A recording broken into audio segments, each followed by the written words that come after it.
Hi, my name is Marge Organo. I am a visual artist. My medium is primarily glass right now.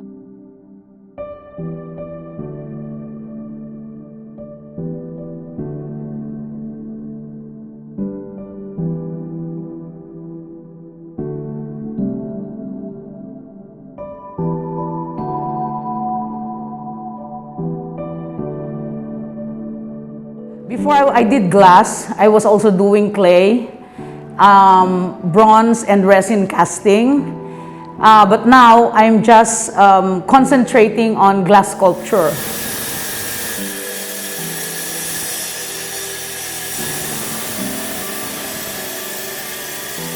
Considering that most people start young, I'm different. I started when I was already in my 50s as a sculptor because I just took it as a hobby before.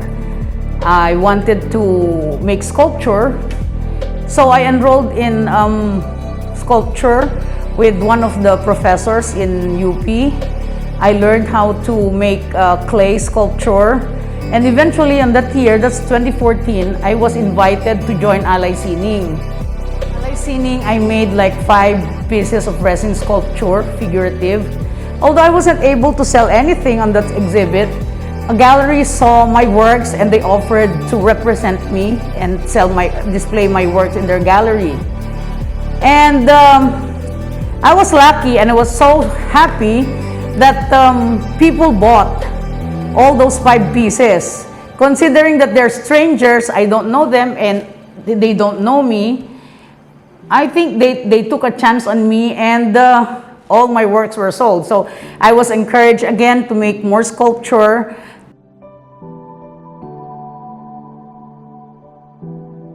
Being a person who easily get bored with things that I'm doing, or maybe I haven't found my true passion in clay sculpture, and I wanted very much to do glass, but here in the Philippines, of course, we don't have a glass making school. Everybody knows that there's only one glass sculptor here who is really into just glass. And so I looked up the internet if I could find a school where I can enroll in glass sculpture, and I found Corning Museum of Glass in New York. I tried to apply. Hopefully, I could be accepted. And true enough, I was accepted in 2015. I went to study there, thinking that I would be learning similar procedure as the one that's being made here right now. But I was surprised that I was taught a different way. Although it's also cold working, it's just carving of glass, no fire, no heat. But then I was really amazed with how we can introduce different colors, and we were using optical glass. Optical glass is the kind of glass that we use for telescopes, for lens of cameras, lens of eyeglasses, for prism. And it's very exciting and very elegant because when it's completely polished to a shine, it's very brilliant. I love brilliant things. I like things that sparkle. After a few weeks and months of studying in Corning, I came back to the Philippines. I brought home my work, which are supposed to be my personal collection because it's just a hobby for me. And some of my friends saw it and they posted on the internet. And some of their friends wanted to have a piece of what I made. So they started calling me and they wanted to buy, but I won't part of those because for us, especially for me, they have sentimental value. That's how I started glass. And then I stopped doing other sculpture. I concentrated on my glass because glass, after I finish working on one piece, I always want to keep it. I always like it so much that I want to have it for myself. But of course, I cannot just do that. So Yeah, I say goodbye with a heavy heart all the time.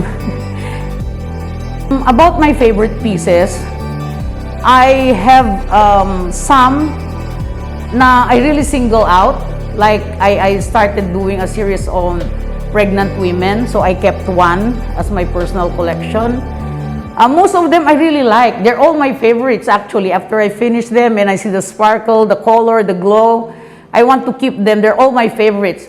But the ones that are my most favorite talaga are the Buntis series, the Rib series, which unfortunately I wasn't able to keep one. It's very limited because it's very difficult to make. And it was all sold out already. So I don't know, maybe in the future I'll make one for myself, for my personal collection. But my most favorite of all is the Santo Niño. The process of creating, it takes between, for the simple ones, the really simple ones that we learned in school, you know, when you go to school, they don't really make you do very difficult pieces because they're like, start with basics. They want to teach how to laminate first. My work is laminated optical glass. It's not just carved. It's carved, it's laminated first, and then carved to the shape that I want. But they teach us how to do that. You just keep practicing different shapes, cold working, how to grind them properly, how to polish them properly. Because this glass, when you cut glass, even the ordinary glass, the window glass, when you cut it, it becomes opaque. So the problem now is how to make it brilliant, shiny, just like what I have now. It's not easy to do that. You have to go through different processes. You have to grind it with different grits. So even the other stone workers would think the same thing. That's the same procedure. But what we use are different materials.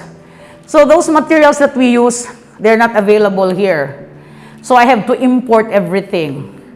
That's why glassworking is very expensive. When I was in the US, I met a lot of really good artists, and I would look at their work and I would admire them, and I would like to, you know, I can do something like this. You know, the process, glass making, there are three kinds of glass making, glass sculpture. There's cold glass, warm glass, and hot glass. My process is cold glass because cold as in C-O-L-D, malamig. Cold glass because I don't use heat. The only heat I use is to cure the glue that I use to laminate. Very confident yet about huge projects because bukod sa babae ako, kailangan meron din akong background sa engineering and architecture. Although I think a lot about the procedure kasi meron akong meron akong sa sarili ko na hindi ko, if I do something, I want to know the background first. Like if I install something on a wall, I want to know how it is installed. Yung proseso, I just don't want to see I made this crucifix. The others would have done it like crucifix lang. But I want that when I display it, it can stand on its own. I don't have to hire a carpenter or a mason to install it on the wall. So it is freestanding. But I could have done it like cross lang, madali lang yon. But the stand itself is very difficult to make. But it's a challenge for me. If I succeed in this challenge, and then I can move on to the next project na more difficult naman. So I've already broken that barrier. I'm moving up to a higher form of glass making, to a higher form of art, a more difficult na hindi basta-basta normal na ginagawa. I don't want to rest on my laurels. I don't want to be in my comfort zone. I always want to be working on a difficult, difficult subject or on a more challenging project. So I keep challenging myself. I want to make huge sculptures. I want to make a huge Christmas tree made of glass. That is what I want to do, like in the future. Mga 20 feet tall na made of all crystals na when you look at it, talagang ma-amaze ka. But I don't know if it will happen in my lifetime. I hope.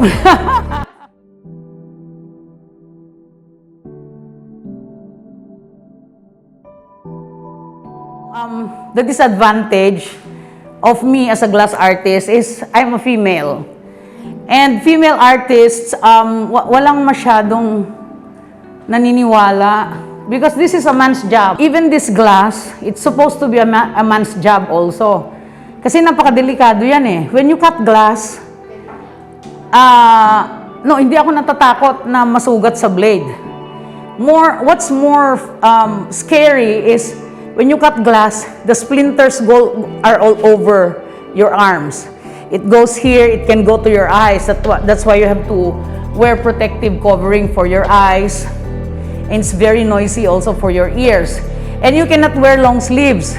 Kasi if your sleeves get caught in the blade, pati ikaw mahihirap, masusugatan ka, dangerous for you. And then, when the splinters go to your arm, you just cannot wipe it. You have to wash it with water. Otherwise, salubsob ang aabutin mo. And when you get hurt with glass, kung masalubsob ka ng glass, ang dami-daming dugo. Yun ang mga challenges ng isang glass worker.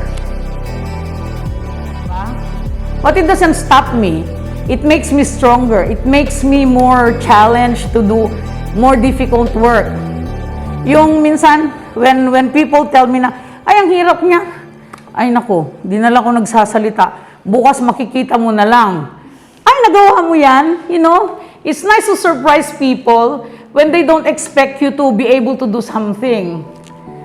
So, that's what I always do. I want to surprise people with what I do.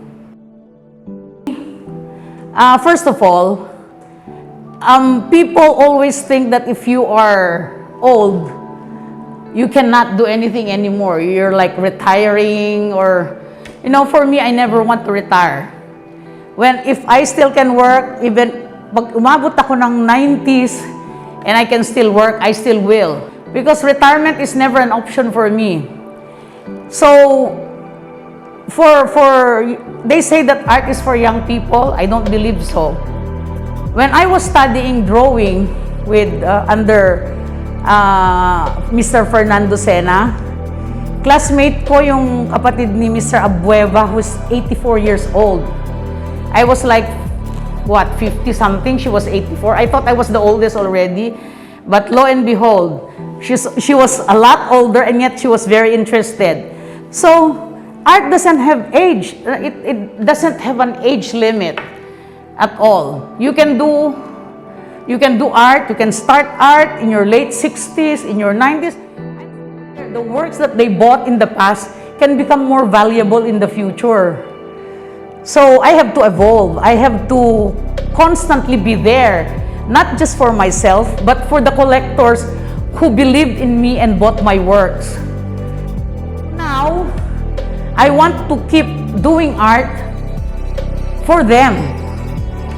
Also for myself, because it makes me happy every time I make something different, I make something new, and I keep thinking and I keep researching what I can do.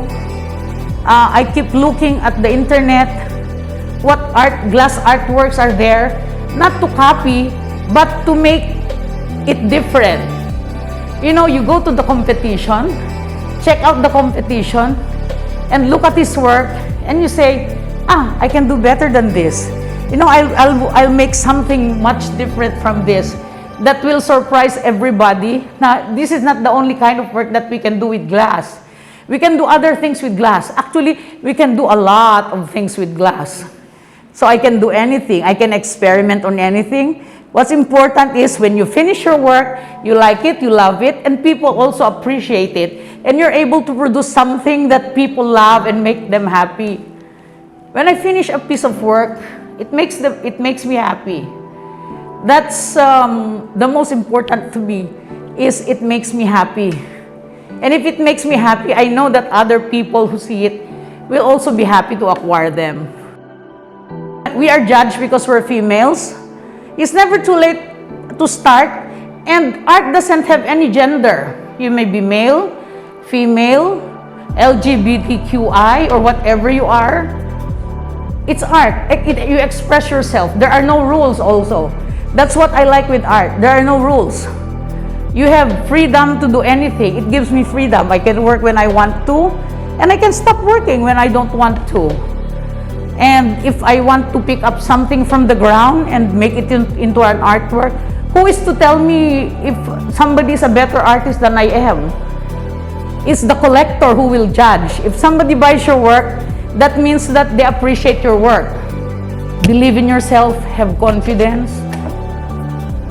That's all. And then your work will speak for itself. I'm Marge Organo. I'm a visual artist specializing in glass.